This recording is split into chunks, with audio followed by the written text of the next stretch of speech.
dapat dari ini dia udah. Menjelang akhir Juli, Sumsel United merampungkan proses perekrutan pemain untuk menghadapi kompetisi Championship 2025-2026. Sebanyak 24 pemain telah menandatangani kontrak termasuk 3 pemain asing asal Brasil. Meski begitu, manajemen masih membuka peluang untuk menambah 1 atau 2 nama baru jika diperlukan. Kita memperlakukan rekrutmen dan pencarian pemain itu melalui mekanisme yang cukup ketat. Di samping skill dan teknis yang mereka miliki, mereka juga harus memiliki riwayat kesehatan yang baik di musim sebelumnya sampai dengan saat terakhir mereka datang ke Sumsel United ini. Setelah mereka dinyatakan lolos dari tim pelatih maupun manajer dan tim kesehatan, hasil MCO-nya sangat baik, baru kita nyatakan mereka bisa bergabung dengan tim Sumsel United.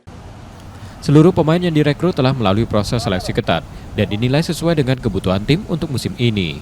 Nur Muhammad, Kompas TV, Palembang, Sumatera Selatan.